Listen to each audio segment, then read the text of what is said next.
நம்மால் முடியும் என்ற உயர்ந்த இலக்குடன் மக்களை திரட்டி சமூக நலனுக்காக களப்பணியாற்றும் புதிய தலைமுறை அறக்கட்டளை 2025 டிசம்பர் 27ஆம் நாளன்று நீர்நிலைகள் பாதுகாப்பும் சமூகத்தின் பங்கும் என்ற தலைப்பில் விழிப்புணர்வு கூட்டத்தை சென்னை கிண்டியில் உள்ள IEMA எனப்படும் தொழிற்பேட்டை உற்பத்தியாளர்கள் கூட்டமைப்பின் அரங்கில் நடத்தியது. சார் கூப்பிடும்போது எனக்கு ஒரு ஒரு என்ன சொல்ற ஒரு ஷாக் அண்ட் சர்ப்ரைசிங் தான். பட் திரு காந்தி மேனன் அவர்கள் வந்து தலைமை பொறியாளர் அவர்கள் வந்து எனக்கு ஒரு குரு மாதிரி. அதனால் நான் வந்து ரொம்ப சந்தோஷமாக இது வந்து ஒரு ஆப்பர்ச்சுனிட்டி ஃபார் டு லேர்ன் அப்படின்னு நினச்சி தான் நான் வந்து வந்தேன். ஸோ இது ஆக்சுவலாக தமிழ் சமூகம் என்பதே வந்து கலந்துரையாடலில் வந்து வளர்ந்த ஒரு சமூகம். ஆக்சுவலாக வர வர நம்ம வந்து அந்த கலந்துரையாடல் என்றது ஒரு ஆரோக்கியமான விதத்தில் நம்ம பண்ணுறதை விட விட கருத்து பரிமாற்றம் வந்து குறைந்து கொண்டே வருகிறது. ஒரு தலைமுறைக்கும் இன்னொரு தலைமுறைக்கும் உள்ள இடைவெளி வந்து அதிகமாயிட்டே போகிறதா நான் ஃபீல் பண்ணுறேன் ஆக்சுவலாக. ஸோ புதிய தலைமுறைன்றதால இந்த தலைமுறை இடைவெளியை குறைக்கிறதுக்காகவும் நம்மால் முடியும், உன்னால் முடியும், ஸோ என்னால் முடியும் என்று நீங்கள் அனைவரும் நினைக்கிறதுக்கு வந்து ரொம்ப ரொம்ப ஆப்டாக ஒரு ப்ரோக்ராம் ஸ்டார்ட் பண்ணி, சார் ஃபர்ஸ்ட் ஆஃப் ஆல் நான் வந்து இந்த போடியத்தில் இங்கே நிற்கிறதுக்கு வந்து காரணம் வந்து நான் வந்து ஒரு அரசு அதிகாரியா ஒரு குறிப்பிட்ட தொலைக்காட்சிக்கு வந்து நான் ஒரு ரசிகன் சொல்ல முடியாது. ஆனால் இந்த திட்டத்துக்கு நான் உண்மையிலே ஒரு ரசிகன். ஆக்சுவலாக என்னால் நேரடியாக செய்ய முடியாத சில காரியங்களை வந்து நீங்கள் வந்து ஒரு இன்ஸ்பிரேஷனலாக பண்ணும்பொழுது ரொம்ப சந்தோஷமான ஒரு விஷயம். அது எப்பயுமே வந்து என் கூட Thiru doctor Sudarshan sir, doctor Sudarshan வந்திருக்காரு. One of the most knowledgeable. அப்புறம் எனக்கு சீனியர் அவர், எனக்கு அடுத்து வந்து நம்ம அவர் Vijay also is my senior. ஆக்சுவலாக இன் டர்ம்ஸ் ஆஃப் ரிசர்ச்னு பார்க்கும்பொழுது அண்ணா யூனிவர்சிட்டியில் அவர் எனக்கு சீனியர் ரிசர்ச்சர் அண்ட் நான் ஜூனியர் ரிசர்ச்சர். ஸோ அவர் ஃபைனல் இயரில் இருக்கார். He is about to receive is doctorate. I am about to get it in the next year. So yes sir, thank you. So I hope இதில் ரொம்ப சுவாரஸ்யமான விஷயங்கள் என்னென்னா, எவ்வளவோ பணிகள் வந்து செஞ்சுருக்கோம் அரசு தரப்புலேருந்து. என்னோட சீனியர்ன்ற முறையில் சீனியர் சிட்டிசன் உள்ள ரெஸ்பான்சிபிலிட்டியோட அவர் ஆதங்கத்தை வெளியிட்டார். 100 மடங்கு நான் வந்து அவரோட என்ன கிடக்கைக்கும் அவரோட ஆதங்கத்திற்கும் வந்து நான் வந்து செவி சாய்க்கிறேன், தலை வணங்குறேன். அதில் ஒன்றும் சந்தேகமே இல்லை. அதனால் எங்களுக்கு மட்டும் அந்த ஆதங்கம் இல்லையா? ஒரு அரசு அதிகாரியா, இல்லைனா வந்து ஒரு நீர்வளத்துறையோட பொறியாளரா, இல்லை இந்த சமூகத்தில் ஒரு அங்கத்தினரா எனக்கு என்ன தெரியும், இல்லை நான் என்ன நினைக்கிறேன் அப்படிங்கிறத பகிர்ந்துக்கு தான் இங்கே வந்திருக்கோம். இதை எப்படி ஸ்ட்ரக்சர் பண்ணோம் அப்படின்னு நினைக்கும் போது எனக்கு பயங்கர கன்ஃபியூஷன் இருந்தது. இந்த கீனோட் அட்ரஸ் ஸ்ட்ரக்சர் பண்ணும்போதே எனக்கு பயங்கர கன்ஃபியூஷன். என்னென்னா, நீங்கள் வந்து இதில் பலர் வந்து அனுபவ அறிவில் என்னோட அதிகமாக கூட இருந்திருக்கலாம். இங்கே மேடையில் விட்டிருக்கும் ஆண்டோர்கள் அனைவருமே வந்து என்னை விட வயதுலையும் சரி அனுபவத்திலையும் மூத்தவர்களாக தான் இருப்பீங்க கண்டிப்பாக. பட் இறைவன் வந்து எனக்கு ஒரு நல்ல ஒரு வாய்ப்பை கொடுத்தா. நான் வந்து ஒரு திண்டிவனம் பக்கத்தில் தென்கலவா என்ற ஒரு கிராமத்தில் பிறந்து வளர்ந்தேன். அந்த கிராமமே வந்து நீர்நிலைக்குன்னு ஒரு டாப் மோஸ்ட் இடம் கொடுக்கக்கூடிய ஒரு வில்லேஜ் நீங்கள் கொடுத்தீங்கன்னா எங்களோட ஊர் தான். அதாவது இந்த துறையில் என்னால் இதுவரை நான் என்ன செய்திருக்கின்றது வந்து ஒரு பட்டியலிட்டால், அந்த பட்டியலிடுறதுக்கான அடிப்படை வித்து அனைத்தும் எனக்கு அளித்தது வந்து அந்த கிராமம் தான். ஆக்சுவலாக எங்கள் ஊர் வந்து தென்கலவா என்ற ஊர் வந்து நீங்கள் திண்டிவனம் விழுப்புரம் ரோட்லேருந்து லெஃப்டில் கிளம்பி உள்ளே போனீங்கன்னா, தென் பசார்லேருந்து உள்ளே போனீங்கன்னா எடுத்த உடனே வர்றது வந்து மணவெளிமோ அதுதான் வந்து கேட்ச்மெண்ட் ஏரியா. அந்த மணவெளியிலேருந்து வடியும் தண்ணீர் வந்து 2 ஓடை மூலயமா வர்றது பெரிய ஏரி, தென்கலவாய் பெரிய ஏரி. தென்கலவாயோட பெரிய ஏரி எங்கே போய் சேர்க்கணும்னு கேட்டால் அடுத்த ஏரிக்கு போய் வேங்கை ஏரிக்கு அப்புறம் நம்ம முதல்வர் OP ராமசாமி ரெட்டியார் இருக்க ஓமந்தூருக்கு போய் சேரும். அதுக்கப்புறம் அந்த நல்லாவூரா போய் கழுவலிக்கு போய் சேரும். அப்படியே இந்த பக்கம் வந்தீங்கன்னா சிற்றேரி இருக்கும். சிற்றேரிக்கு வந்து கரிசல் காடு வருது catchment area, black cotton soil. அந்த கரிசல் காட்டுலேருந்து வர்றது சித்தேரியிலேருந்து வடிந்த நீர் வந்தது தான் உங்களுக்கு அடுத்தது வந்து எங்களோட குளத்தில் பெருங்குளம், சிறுங்குளம், ஊரணி. ஸோ இந்த மாதிரி ஒரு 6 ஏரி, 6 குளங்கள், 6 வாட்டர் பாடியோடு இருந்து ஒரு வெட்லேண்டை பார்த்து அந்த ஊர் பள்ளிக்கூடத்தில் வந்து வயலை பார்த்துட்டும் ஏரியை பார்த்துட்டும் விளையாடி நீச்சல் அடித்து வளர்ந்த பையன்றதால God has given me an opportunity. நான் வந்து பேசிக்கலாக வந்து பேச்சுலர்ஸ் ஆஃப் ஸ்ட்ரக்சர்ஸ் அப்போ வந்து நாங்கள் படிக்கும்போது ஆல் ஓவர் தி வேர்ல்ட்லேயே வந்து 3 இடத்துல பிஇ ஸ்ட்ரக்சர்ஸ் இருந்தது. Annamalai university still has one of the most prestigious degree bachelor of structures, BE structures. So எனக்கும் பேஷனும் வந்து ஸ்ட்ரக்சர்ஸ் தான். அப்புறம் God has given me an opportunity to serve as a public works department engineer. Accidentally I end up in taking up the project called Shenbogtho Prasava project. Padavettamman கோயில் யாருக்கெல்லாம் தெரியுமோ அதுக்கு பக்கத்தில் இருக்கிற Shenbogtho Prasava project வந்து planned, surveyed, designed and executed by me. And அதில் ஒரு பெரிய ஸ்பெஷல் என்னன்னா, அந்த காலத்தோட கோலத்தை நீங்க தெரிஞ்சுக்கிறதுக்காக சொல்றேன், நம்ம சமூகத்தோட கட்டமைப்பு தெரிஞ்சுக்கிறதுக்காக சொல்றேன். என் கூட பணி செய்த இப்போது வந்து வேலூர்ல வந்து எக்ஸிக்யூட்டிவ் செயற்பொறியாளர் இருக்கிற வெங்கடேஷன் தவிர 9 பேர் அந்த திட்டத்தை செயல்படுறதுக்காக suspended and arrested, except myself and my friend. Reason is அவ்வளோ ஒரு சேலஞ்சிங் அட்மாஸ்பியரை தான் கவர்மெண்ட்ல வேலை செய்யணும்னு சொல்ல வரேன். நான் வந்து ரொம்ப நல்லவன், என்னோட நண்பனும் மிக சிறந்தவன், ஆக சிறந்தவன், அதனால தான் நாங்கள் தப்பிச்சிட்டோம்னு சொல்ல வரல. உண்மையிலேயே நாங்கள் நின்றோம், சத்தியத்துக்கு சார்பாக நின்றதால இன்னைக்கு அந்த டேம் நின்றுட்டு இருக்கு. நாங்கள் வந்ததுக்கு அப்புறம் அங்கிருந்து Krishna water project division transfer பண்ணி வந்ததுக்கு அப்புறம் சிறு சபலத்திற்காகவும் சிறு பிரஷருக்காகவும் ஆளாக்கப்பட்டு 28 கோடி டேம் கட்டின நாங்க சேஃபா இருந்தோம். வெறும் 2.5 கோடிக்கு ஷட்டர் போடுறதுல பிரச்சனையாகி 9 பேர் சஸ்பெண்டட், அரஸ்டட். அதுதான் கவர்மெண்ட் சர்வீஸ். இது கவர்மெண்ட் சர்வீஸ் பத்தி உங்க சொல்றதுக்காக. ஸோ இறைவன் வந்து நிர்ணயிக்கப்பட்டு என் தலையில் வந்து நீ ஸ்ட்ரக்சர் ஆக ஆசைப்பட்டால், ஆனா வந்து ஒரு நீர்வள பொறியாளராக ஆக கடவுதுன்ற சாபம் தான் விட்டார். அந்த சாபமே எனக்கு வரமானது. அந்த சாபத்தை நான் வரமாக்கிட்டேன். ஏன் வரமாக்கிட்டேன்னு சொல்றேன்னா, I will tell you one thing.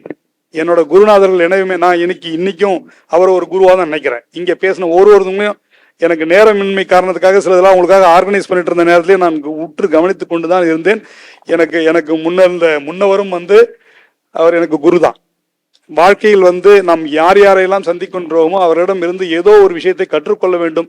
என்ன செய்ய வேண்டும் என்று கற்றுக்கொள்ள வேண்டும், என்ன செய்யக்கூடாது என்றும் கற்றுக்கொள்ள வேண்டும் என்பது என்னோட அடிப்படை தாற்பயமாகவே வாழ்க்கையாகவே மாற்றிக்கொண்டதால் இன்று வரை நான் நல்ல மாணவனாக இருக்கிறேன். அதுதான் ஒரு பெரிய விஷயம். என்னன்னா ரொம்ப ஹாப்பியஸ்ட் திங் அதான். அதுல நான் ரொம்ப சந்தோஷப்படுற விஷயம், நீங்க செய்யற விஷயத்த நான் வந்து என்னோட லைஃபாவே ஏத்துக்கிட்டேன்றதான். நீங்க மனம் உவந்து செய்யறத எனக்கு வந்து ஒரு வேலையா கொடுக்கப்பட்டு கரும்பு தின்ன கூலியும் கொடுத்துருக்காங்கன்றதுதான் ரொம்ப பெரிய சந்தோஷமான விஷயம். சோ கரும்பு தின்ன கூலின்றது என்னன்னா, பஞ்சபூதங்கள் 5, அது நம்ம எல்லாருக்குமே தெரியும். அந்த பஞ்சபூதங்கள் 5ல வந்து வாட்டர் வந்து ஒரு யூனிக் கேரக்டரிஸ்டிக்ஸ் உண்டு. என்னன்னா, வாட்டர் மட்டும்தான் you can manifest and manipulate to the welfare of the people. ஒரு மக்களுக்கு நன்மை பயக்கிறதுக்கு யூ கேன் மேனிபுலேட். உதாரணத்துக்கு நீங்க கூட சொல்லலாம், சார் நான் வந்து சூரிய சக்தியை கூட வந்து இப்போதைக்கு வந்து சோலாரா மாத்திக்கலாம்னு சொல்லலாம். ஆனா இந்த impact you are giving negatively and positively வந்து ரொம்ப அதிகம்.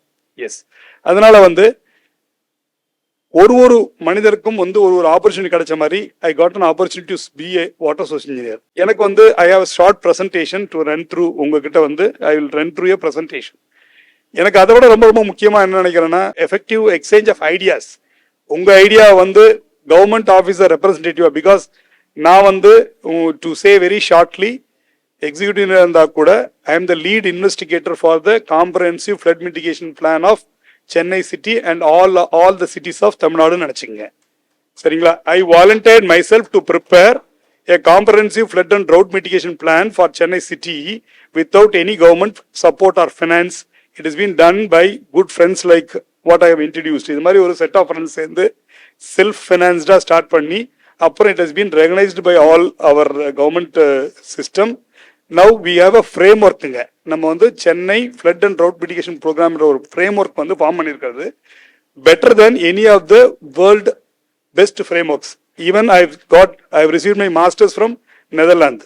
ஸோ நெதர்லாந்துக்கு போனது காரணமே நம்ம உண்மையிலே சர்க்கரையா இல்லை இழுப்பு சர்க்கரையான்னு செக் பண்ண தான் போனேன். அப்ப நல்லா தெரிஞ்சது, ஒரு தமிழன், அதுவும் வந்து ஒரு அடிப்படையில ஒரு கிராமத்துல இருந்து வளர்ந்து வந்த தமிழன் வாட்டர் சோர்ஸ் மேனேஜ்மெண்ட்ல பெட்டர் தென் ஈவன் டச்.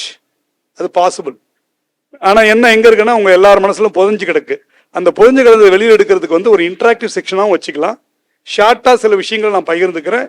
எனக்கு தெரிஞ்ச வரைக்கும் இஃப் யூ ஓப்பன் அப், மெயினா வந்து என்னோட சீனியர்ஸை விட எதிர்காலத்துல நீங்க தான் வந்து எதிர்காலத்து தூண்கள். ஸ்டூடெண்ட்ஸ் வந்து if you are ask me some questions, எது வேணா நீங்க என்ன வேணா திட்டலாம். ஃபார் எக்ஸாம்பிள், சார் சொன்ன மாதிரி மழையை நினைச்சு நம்ம திட்டுறோம், அது மாதிரி டிபார்ட்மெண்ட் நினைச்சு அதை திட்டணுமோ கேட்கணுமோ, கவர்மெண்ட்ல இதை செய்யலன்னு நினைக்கிறீங்களோ, அதெல்லாம் வந்து you can raise the question. அது 2 விதமா நான் எடுத்துப்பேன். ஒன்று, என்னால் முடிஞ்சா எனக்கு தெரிஞ்ச பதில் சொல்லுவேன்.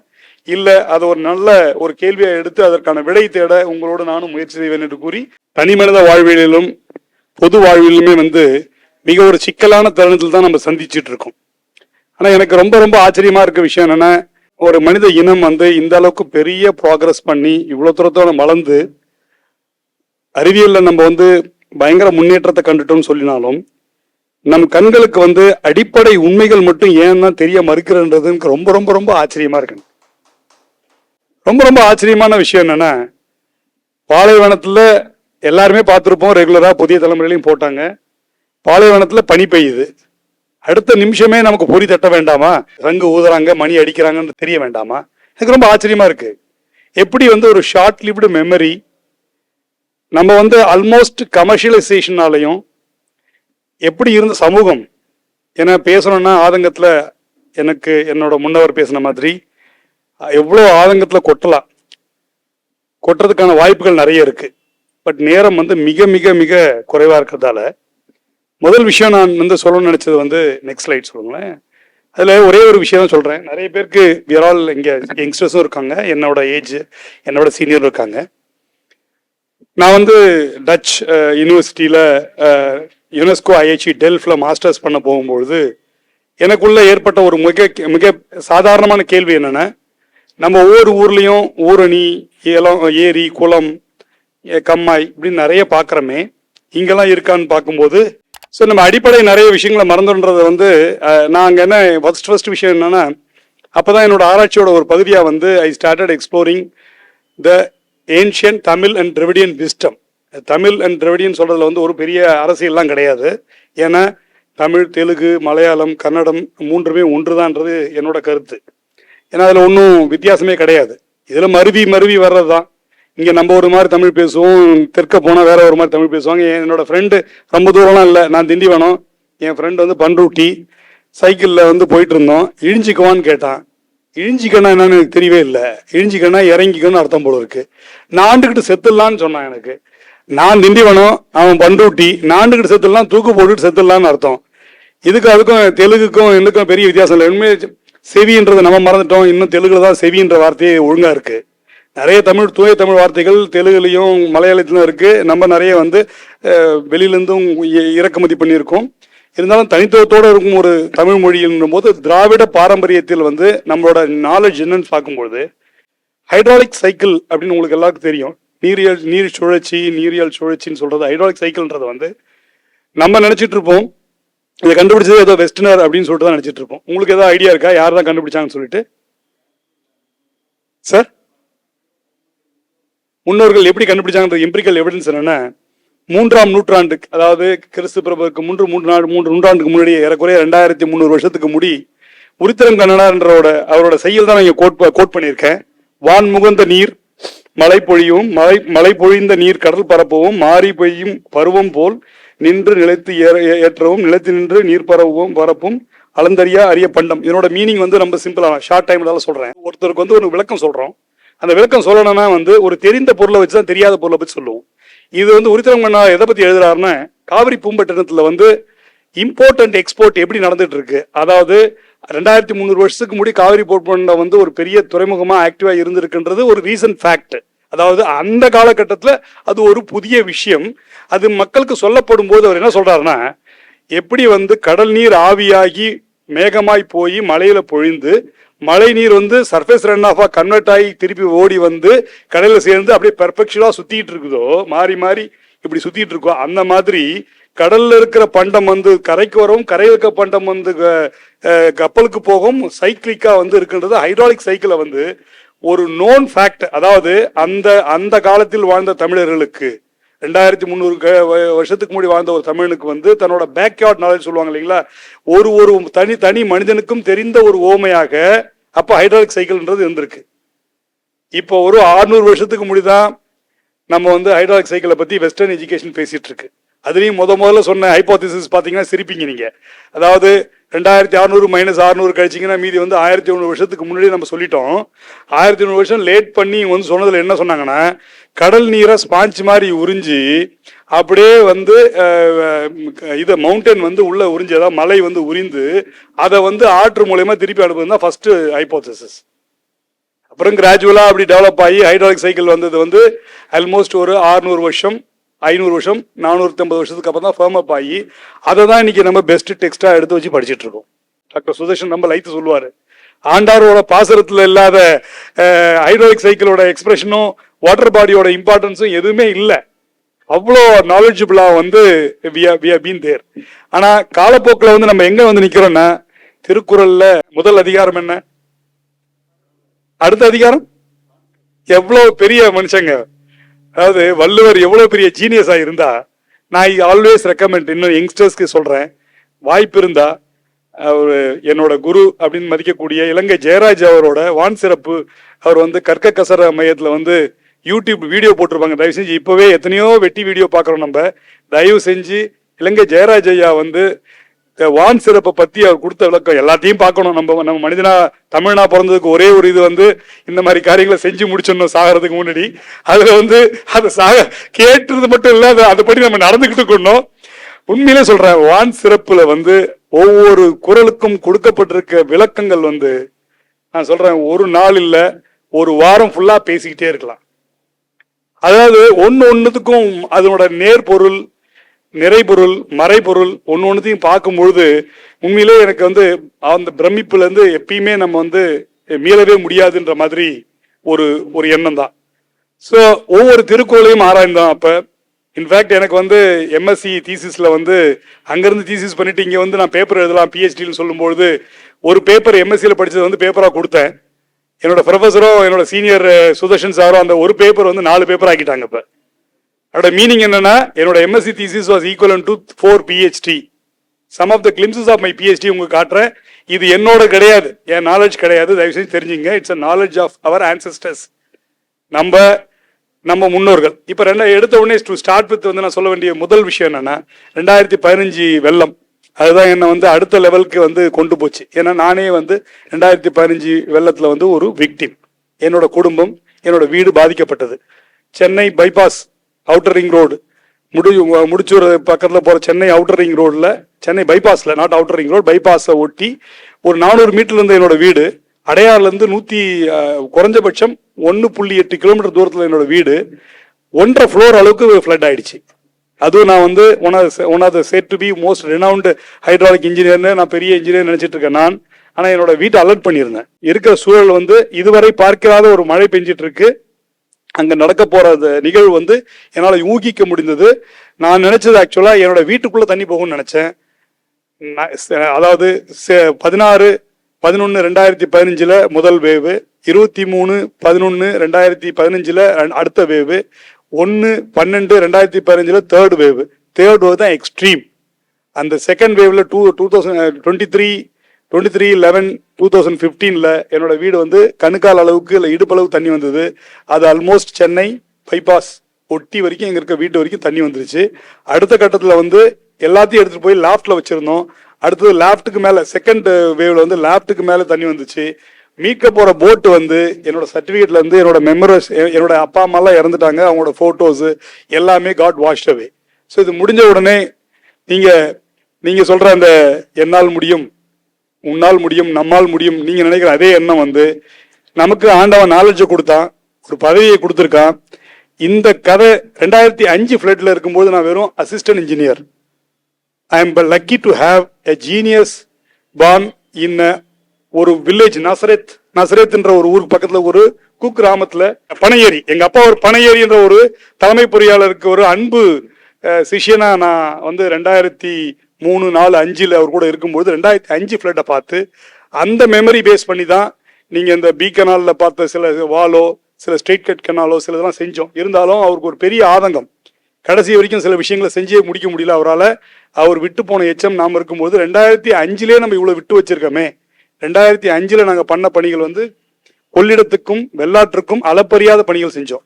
ஆனா அதே பணிகள் வந்து சென்னையோட பேசின்ல செய்ய முடியல. அப்ப அதுல வந்து அவர் கொடுத்த அந்த ஒரு உந்துதல், அந்த எண்ணம் 2015 வந்து என்ன, அந்த வெள்ளத்துக்கு அப்புறம் நம்மளே இதை ரெக்கார்ட் பண்ணலன்னா என்ன ஆகும்னு சொல்லிட்டு தி லெசன்ஸ் லேர்ன்ட் ஃப்ரம் சென்னை ஃபிளட்ஸ்ன்னு சொல்லிட்டு ஒரு இன்டர்னல் சர்க்குலேஷன் மெமாயர் ரெடி பண்ணோம் ஃபர்ஸ்ட். அதுல வந்து அந்த நேரத்தில் என்னென்னலாம் கான்வர்சேஷன், அமுதா மேடம் வந்து எங்களுக்கு அப்பதான் வந்து monitoring officer, Rajaram sir special officer, and எங்கள் collector Gajalakshmi madam, everybody was rallying. ஒரு 14-15 ஐஏஎஸ் ஆஃபீஸர் இருந்தாங்க. அவங்களுக்கு கூட வந்து I have to feed them in all front in terms of logistics, technicality எல்லாமே. நிறைய விஷயங்கள் வெளியில் சொல்லப்படுறதில்ல, ஏன்னா எங்களால் வந்து ஓப்பனாக பேச முடியாது. ஆனால் நான் சொன்னல, ஒரு சிறிய கிராமத்தில் பிறந்ததான பலன் வந்து அந்த ஃப்ளட்டில் மட்டும் ஒரு சின்ன இது சொல்கிறேன். விஸ்டம் என்னென்னா, எத்தனை பேருக்கு நீங்கள் வந்து ஏரியா பார்த்துருப்பீங்க தெரியல, இல்லை பாருங்க, தயவு செஞ்சு பார்க்கும்பொழுது எல்லாருக்கும் கழுங்கல் அப்படின்னு ஒன்று இருக்குன்னு தெரியும். அதாவது ஏரி இருந்தா, ஏரின்னு என்று இருந்தா அது வந்து திருவள்ளுவரே சொல்லியிருக்காரு. அதாவது திருவள்ளுவர் சொன்னது பார்த்தீங்கன்னா அது அந்த ஒரு குரல் வந்து ரசிக்கக்கூடிய குரல். எனக்கு வந்து அவர் மாதிரி வந்து உண்மையிலே டக்குன்னு ஸ்பான்டேனியஸா வரலாம் நான் சொல்றேன். அவர் என்ன சொல்றாருன்னா, ஒரு ஏரியில கழுங்கல் இல்லாத வந்து ஒரு எதோட ஒப்பிடுறாங்க, ஒருத்தன் வந்து அளவலாதவன் வாழ்க்கை, அளவலாதவனோட வாழ்க்கை, அளவலாதவன்னா நம்ம ஃப்ரெண்டு, சொந்தக்காரன், நல்லவன் கெட்டவன் கூட அளவலாவி அவனோட நல்லது கஷ்ட நஷ்டத்தெல்லாம் பகிர்ந்து கொள்ளாதவன் வாழ்க்கை வந்து கோடி இல்லாத ஏரி போல் சொல்றாரு. எவ்வளவு பெரிய ஜீனியஸ் பாருங்க. நீங்க நேரடியா எடுத்துக்கிட்டீங்கன்னா அவருக்கு என்ன தெரியுதுன்னு தெரியும். 2000 வருஷத்துக்கு முன்னாடி வள்ளுவனுக்கு ஏரி என்பதற்கு கோடி என்று ஒன்று வேண்டும், கழுங்கல் என்று வேண்டும் தெரிஞ்சிருந்தது. நீங்க நம்ம என்ன பண்றோம், அந்த கழுங்கல் மேலதான் வீடே கட்டுறோம், அந்த கழுங்கல் மேலதான் என்கோச்மெண்டே பண்றோம், அந்த கழுங்கலை தான் உடைக்கிறோம் ஃபர்ஸ்ட் எடுத்த உடனே. சரிங்களா? அதை விட பியூட்டி. எல்லாரும் என்னோட நண்பர்கள் அதை இங்கிலீஷ்ல டிரான்ஸ்லேட் பண்ண உடனே என் கூட படிச்சவங்க சொன்னாங்க, எக்ஸலண்ட் எக்ஸலண்ட். இல்ல நீ என்ன புரிஞ்சுக்கிட்ட எக்ஸலண்ட் சொல்லுன்னு எல்லா பத்தியும் சொன்னேன். ஃபர்ஸ்ட் என்னன்னா, ஏரிங்கிறது கழுங்கல் எப்படி முக்கியமோ அதே மாதிரி ஒருத்தவங்க சார்ந்து ஒருத்தவங்க ஹெல்ப் பண்ணி அளவலாவி அவரோட கஷ்ட நஷ்டங்களை பகிர்ந்துக்கிறது தான் வாழ்க்கைன்றது சொல்ல வரான்றது தெரிஞ்சாலும் தெரிந்த ஓமை இல்லாமல் சில விஷயங்கள் சொல்றேன்னு சொன்னேன். என்ன, உன் வாழ்க்கை நீ மற்றவனுக்கு பகிர்ந்து கொடுக்க வேண்டியது என்றால் எப்படி ஒரு ஏரி வந்து கழுங்கலே இல்லைன்னா எப்படி நாரி போகுமோ, கழுங்கல்ல என்னென்ன ஆகும், ஃபர்ஸ்ட் வந்து ஸ்டாக்னேஷன் ஆகும், ஸ்டாக்னேஷன் என்ன ஆகும், யூத்ரோபிகேஷன் ஆகும், பொல்யூஷன் அதிகமாகும். சார் சொன்ன மாதிரி அதுல வந்து நீங்க சாக்கடையே விட்டா கூட அது ஓடிக்கிட்டே இருந்தா பியூரிஃபிகேஷனாக ஆகும். அது அப்படியே தங்கிடுச்சுன்னா அது அவுட் ஆயிடும். அப்புறம் பஸ்ட் ஆகும். நீங்களும் வந்து உங்க நண்பரோட பகிர்ந்து கொள்ள வேண்டியது பஸ்ட் ஆகும். அதுக்கு பேர் வந்து பிரீச், டேம் பிரீச் சொல்லுவோம். அந்த மாதிரி நம்ம கழுங்கல் மட்டும்தான் உங்க எல்லாருக்கும் தெரிஞ்சிருக்கும், 99.9%. ஆனா அந்த கிராமத்தில் பிறந்த நான் வந்து 1886 நடந்த வெள்ளத்துல எங்க ஊர் ஏரி நிரம்பி உடைந்தால் ஊரே காலி. ஏன்னா நான் சொன்ன மாதிரி எங்க ஊர்ல 2 ஏரி, அந்த பக்கம் ஒரு ஏரி இந்த பக்கம் ஒரு ஏரி, 2ல குட்டை. ஸோ உடைந்தால் ஊரே காலி என்னும் போது வெற்றிவேல் வீரவேல் இந்த அப்படின்னு சொல்லிட்டு ஓடுறோம். கரைக்கு மேல எல்லாரும் ஓடுறாங்க. அப்பெல்லாம் பாத்தீங்கன்னா ஒரு நல்ல காரியம் கெட்ட காரியம் நடக்கும்போது ஏதோ ஒரு கடவுள் பேரை சொல்லி ஓடுவாங்க. ஓடுறாங்க எல்லாம். ஓடி போயிட்டு என்னடா பண்றான்னு பார்த்தேன். நானும் ஓடினேன். அப்ப எனக்கு நான் மேபி 5வது 6வது படிச்சுட்டு இருப்பேன் அந்த நேரத்துல. நான் ஓடி என்னடா பண்றான்னு பார்த்தா வேகமா போய் கழுங்கலுக்கு பக்கத்துல இருக்கிற ஹைட்டு கம்மியான கரையை வெட்டுறாங்க. ஏன் இதை வெட்டுறீங்கன்னு கேட்டா இதுக்கு பேர் வெட்டு மடை அப்படின்னு எங்க தாத்தா அன்னைக்கு சொன்னார். இந்த ஒரே ஒரு நாலேஜ், ஒரே ஒரு traditional wisdom, believe me my friends, saved minimum 10,000 பீப்புளோட லைஃப். அதாவது 1122 ஏரிகள் காஞ்சிபுரம் மாவட்டத்தில் இருக்கு. நீங்க வந்து குறைகளை மட்டுமே சமூகம் சொல்லி கொண்டிருக்க இந்த குறைகளை மட்டும் சொல்லி சமூகத்துல நான் பெருமையோடு சொல்ல விரும்புகிறேன். என்னோடு பணிபுரிந்த ஒவ்வொரு ஐஏஎஸ் ஆபீசர்ல இருந்து கடைகோடி ஆபீசர் வரைக்கும் டெடிக்கேட்டடா ஒரு விஷயத்த பண்ணோம். என்னன்னா, இந்த வெள்ளம் 150 mm மேல பெஞ்சாலே நம்ம ஏரிகளுக்கான கழுங்கலோட கெப்பாசிட்டி கிடையாது. மேக்சிமம் 200 mm மழை பெஞ்சா எதுவுமே கண்ட்ரோல்டு ஷட்டர் கிடையாது, அன்கண்ட்ரோல்டு வியர். அதாவது ஒரு செவர் இருக்கும், அந்த செவரோட டாப் வரைக்கும் தண்ணி வந்த உடனே தண்ணி எகிரி அதுக்கு மேல வந்து ஜம்ப் ஆகி போகணும். இதான் வேலை. ஸோ அது எவ்வளவு வரைக்கும் தாங்கும் அப்படின்னா 200-250 மேல தாங்காது. அன்னைக்கு ஒரே நாள்ல 496 mm மழை பெஞ்சது. அதாவது ஏறக்குறைய 9/11/2015 இருந்து 2/12/2015 ஒரு 23 நாள்ல 2300 mm 2200 mm மழை நான் சொன்ன காஞ்சிபுரம் எக்ஸ்பெஷலி இப்ப இருக்க செங்கல்பட்டு டிஸ்ட்ரிக்ட்ல மழை பெஞ்சது. அதாவது ஒரு வருடத்துக்கு பெய்ய வேண்டிய 2 மடங்கு மழை 23 நாள்ல பெஞ்சதுதான் அந்த 2015 ஃபிளட். அப்ப மனுஷனா உடைச்ச ஏரிகள் உதாரணத்துக்கு எடுத்துக்கிட்டீங்கன்னா நந்திபுரம் ஏரி, மாதனூர் ஏரி, இந்த மாதிரி மனிதன்கள் என்கோச் பண்ணதால நம்ம பெருங்குளத்தூருக்கு பக்கத்துல இருக்க பீர்க்கங்கரணி ஏரி, இரும்புலியூர் ஏரி, இந்த மாதிரி மனிதர்களால உடைக்கப்பட்ட ஏரி வந்து ஒரு 9 ஏரிகள். அது தவிர இயற்கையிலே உடைஞ்சது வந்து 22 ஏரி தான். மீதி ஏரி ஏன் உடையல? உடைஞ்சிருக்கணும் அன்னைக்கு பெஞ்ச மழையில. ஒரே ஒரு சின்ன விஷயம்தான். அன்னைக்கு இருந்த கஜலட்சுமி மேடம் அமுதா மேடத்துக்கிட்ட போய் ரகசியமா ஒரு விஷயத்த பகிர்ந்தேன். ஏரியை அதுவா உடைய விட்டீங்கன்னா சென்டர்ல தான் உடையும். ஏரியை வந்து எங்க ஆழம் அதிகமோ, எங்க அலை எங்க அதிகமா அடிக்கும், ஆழம் அதிகமா இருக்கிறதுல அலை அடிக்கும். அலை அதிகமாக அடிக்கிற இடத்துல ஓவர்ஃப்ளோ ஆகும், ஓவர்ஃப்ளோ ஆகிற இடத்துல பிரீச் ஆகும். அந்த இடத்துல உடைய விட்டோம்னா மொத்த சவுத் சென்னையே காலி. அதனால வெட்டுமடை என்பதை திறக்கணும். நம்ம வெட்டுமடை என்னை கத்துக்கிட்டது இது என்னோட அண்ணாமலை யூனிவர்சிட்டியோ அல்ல அண்ணா யூனிவர்சிட்டியோ கத்துக் கொடுக்கல, என் கிராமத்துல எங்க தாத்தா கத்துக் கொடுத்தது தான். அந்த வெட்டுமடை தான் அத்தனை ஏரியை காவந்து பண்ணுது. அதுக்காக நான் அவார்டுலாம் அங்கே எதிர்பார்க்கல. ஆனால் ரொம்ப ரொம்ப நிறைவான ஒரு சம்பவம் அது. இது ஒரு விஷயம் மட்டும் இல்லை, இது மாதிரி நிறைய விஷயங்கள் கூர்ந்து நோக்கி கூர்ந்து செய்து இது இவ்வளோதான், இவ்வளோ மழை பெஞ்சு இதெல்லாம் உடஞ்சா இவ்வளோ டிஎம்சிஎஃப் தண்ணி வரதாஜபுரம் ஏரியாவில் நிற்கும்னு சொல்லி கவர்மெண்ட்டுக்கே இன்ஃபார்ம் பண்ணாமல் அன்னைக்கு இருந்த கலெக்டர் அவசரப்பட்டு போய் ஏர்ஃபோர்ஸில் ஃப்ளைட்டை இறக்கி ஹெலிகாப்டர் இறக்கி ரெஸ்கியூ ஆப்ரேஷன் ஆரம்பிச்சிட்டோம். புதிய தலைமுறையிலையோ இந்த மாதிரி நியூஸ் பேப்பர் வந்ததுக்கப்புறம் பப்ளிக் செக்ரட்டரியும் சிஎஸும் பார்த்து அவங்க மேலே கோச்சிக்கிட்டதுக்கு அப்புறம் கூட it is been ratified because of the goodwill. நல்ல காரியத்தை செஞ்சாங்கன்றதுக்காக. ஆனால் அதுக்கான அடிப்படையை கொடுத்தது, அந்த கால்குலேஷன் கொடுத்தது, அந்த விஸ்டம் வந்தது நமக்கு அடிப்படை அந்த கிராமத்தில் நானும் ஒரு விவசாயி இல்லை விவசாயி மகன்றது தான் எனக்கு அன்னைக்கு ஒரு பெரிய ஒரு உத்வேகம் கொடுத்தது. நம்ம இந்த மெயின் விஷயம் என்னன்னா, தமிழ் பாரம்பரியமும் திராவிட பாரம்பரியமும் இந்த தண்ணீரை பற்றிய அறிவு, மழையை பற்றிய அறிவு, நீர் மேலாண்மை பற்றிய அறிவுன்றது உண்மையை சொல்றேன், நம்ம எல்லாருமே அதுக்குன்னு ஒரு புக் எழுதுறோம். மேபி நான் புதிய தலைமுறை இதை அசோசியேட் கூட பண்ணிக்குவேன்.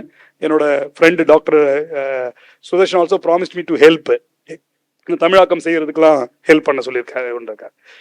இது நம்ம ஒவ்வொருத்தரும் தெரிந்து பகிர்ந்து நெகிழ்ந்து இதை வாழ்க்கையில ஃபாலோ பண்ண வேண்டிய விஷயங்கள் நிறைய இருக்கு. அதுல சிலது மட்டும் நான் வேகமா காட்டுறேன். 17 river basin, 90 reservoir and 106 system இருந்தா கூட 14,318 ஏரிகள் மேஜர் டேங்க் சொன்னா கூட நம்ம 44,000 ஏரி நம்ம கிட்ட இருக்கு. எனக்கு 1 லட்சத்துக்கு மேல கோவில். தம்பி கோவில் குளத்தை பத்தி ரொம்ப ஆர்வத்தோடு சொன்னாரு. அது 1 லட்சத்துக்கு மேல கோவில் குளங்களும் சின்ன குட்டைகளும் சின்ன சின்ன ஊரணிகளும் நம்ம கிட்ட இருக்கு. ஆனா ஃபார்ச்சுனேட்லி பப்ளிக் ஒர்க்ஸ் டிபார்ட்மெண்ட்ல இருக்கிற மொத்த 14,000 ஏரி மற்ற எல்லா ரிமைனிங் கெப்பாசிட்டியை கம்பேர் பண்ணும்போது ஒரு 4 மடங்கு அதிக கெப்பாசிட்டியும் அதுக்கான விவசாய நிலையங்களும் இருக்கிறதால அதுக்கு டாப் ப்ரியாரிட்டி கொடுத்து அதுக்குன்னு ஒரு டிபார்ட்மெண்ட் கீழே இயங்குறதால அது ரொம்ப நல்லா ரீசனபிளி பாதுகாக்கப்பட்டிருக்கு. ஈவன் தோ என்னோட நண்பர் இப்ப பூலகல் சுந்தரராஜன் என்னோட கிளாஸ்மேட், அவரே புதிய தலைமையில பேசும்போது ரொம்ப கிரிட்டிக்கலா பேசியிருக்காரு. அது அவங்களோட நல்ல எண்ணத்துக்கான வெளிப்பாடு ஆக்சுவலா. அதனால் உண்மை என்ன அப்படின்னு பார்க்கும்போது பொதுப்பணித்துறையோட கண்ட்ரோல் இருக்க டேங்க்ல சில குறிப்பிட்ட மேபி 6 இல்லை 7 ஏரிகளை தவிர மீது எல்லா ஏரிகளுமே பாதுகாப்பா இருக்கு.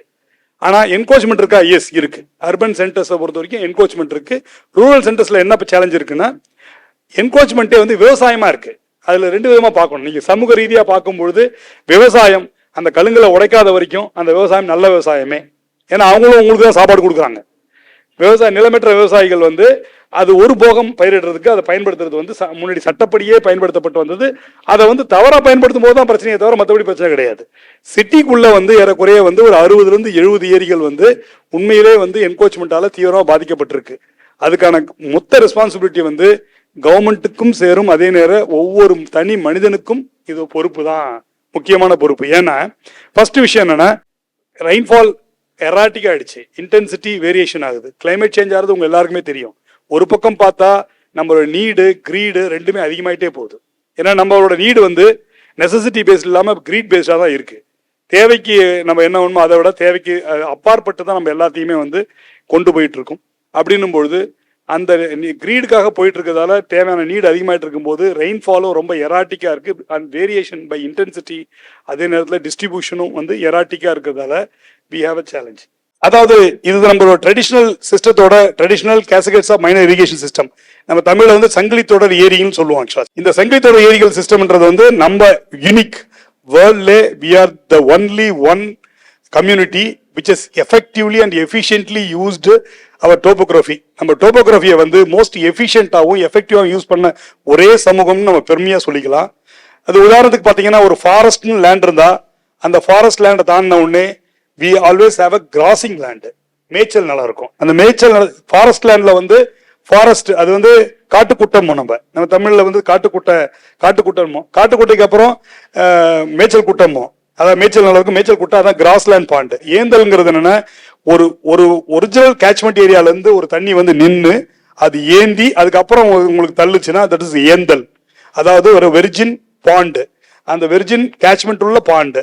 அங்கிருந்து வந்த உடனே ஒரு இன்டர்மெண்டா ஒரு பாண்ட் இருக்கும். இது மாதிரி லேட்டரலாகவும் பாண்ட் வரும். இந்த ஏரிக்கு அப்புறம் ஏந்தல் தாங்கல்னு சொல்லுவோம். நீங்க இங்க அந்த தாங்கல் எங்க இருக்கும்னு பாத்தீங்கன்னா இது பாருங்க, இது தாங்கல். இப்ப இந்த ஏரியில வந்து இது ஃபுல் ஆயிடுச்சுன்னா தெளிந்த நீர் இங்க இருந்து இப்படி டைவர்ட் பண்ணப்பட்டு இது தாங்கும். இந்த தாங்கல்ங்கிறதோட பர்பஸ் வேற. இப்ப நிறைய ஊர் பேர் பாத்தீங்கன்னா தாங்கலா இருக்கும். அதாவது இந்த இதுக்கு மட்டும் தனி ஆயக்கட்டு இருக்கும், தாங்கல் இருக்கும். ஸோ அது லேட்டரலா இருக்க பாயிண்ட் சித்தேரின்னு சொல்லுவாங்க சில இடத்துல, பெரும்பாலும் அது வந்து தாங்கல். இப்போ என்னன்னா பியூட்டி என்னன்னா ஊருக்குள்ள ஊரணி இருக்கும், அது இல்லாம நீங்க வந்து டெம்பிள் பாண்ட் இருக்கும், ஃபார்ம் பாண்ட் இருக்கும், அதாவது வயலுக்குள்ள பாண்ட் இருக்கும். இதெல்லாம் கரெக்ட். இது மாதிரி வந்து ஒரு 28 வகையான நீர்நிலைகள் இருக்கு. ஸ்பிரிங் பாண்ட் இருக்கும், ஊத்து. உதாரணத்துக்கு பாத்தீங்கன்னா இங்க பாருங்க, இப்போ இதுதான் ஏரி இருக்குன்னா இந்த ஏரிக்கு கீழே இந்த இடத்துல வந்து ஸ்பிரிங் பாண்ட் இந்த காட்டு பாருங்க. அதாவது இந்த ஏரி ஃபுல்லாச்சுன்னா இதுல ஸ்பிரிங்ல தண்ணி வந்துட்டே இருக்கும். அதாவது ஊத்து கசக்குட்டம் நம்ம கசக்கு நீர், கசக்குட்டை, கசம் சேனல். கசம்ங்கிறதே வந்து பாத்தீங்கன்னா அப்படியே இப்ப நீங்க பாலாறுலயும் இருக்கு கசம், பொய்னில இருக்கு, பியூட்டிஃபுல்லா இருக்கும். ரிவர்ல வந்து தண்ணி ஓடிட்டு இருந்தாலும் ஓடலனாலும் தனியா ஒரு குட்டை, ஒரு 100 மீட்டர் தள்ளி ஒரு குட்டையை நோண்டி இருப்பாங்க. அந்த குட்டையில வந்து இந்த ஸ்பிரிங் தண்ணி வந்து ஸ்பிரிங் சேனல் வந்து அதை அப்படியே கொண்டு போய் 10 கிலோமீட்டர்ல வந்து ஒரு ஏரியை விட்டு விவசாயம் பண்ணிட்டு இருப்பாங்க. ஸோ அந்த மாதிரி ஸ்பிரிங் சேனல் இருக்கும். இது எல்லாத்துக்கும் ஒவ்வொன்றுக்குங்க ஒரு ஃபங்க்ஷன் இருந்தது அந்த காலத்துல. அதாவது டோபோகிராஃபியை வச்சு ஹைலி சயின்டிபிக்கா use and reuse of the water, ஒரு மழை தண்ணீரை பயன்படுத்தவும் மறுசுழற்சிக்காகவும் வந்து அவ்வளவு அற்புதமா வடிவமைச்சிருக்காங்க நம்ம முன்னோர்கள். இது குறைஞ்சபட்சம் 2300 வருடத்துக்கு முன்னே ஆரம்பிச்சு கடைசியா ஒரு 600 வருஷம் வரைக்கும் நம்ம இதை எக்ஸ்பேண்ட் பண்ணிட்டே இருந்தோம். 600வது வருஷத்துக்கு அப்புறம், அதாவது முகமதியர்கள் வந்ததுக்கு அப்புறமும் அப்புறம் ஆங்கிலேயர் வந்ததுக்கு அப்புறமும் படிப்படியா நம்ம வந்து இந்த ஆர்ட் ஆஃப் மெயின்டைனிங் திஸ் சிஸ்டத்தை வந்து நம்ம மறந்துட்டோம்.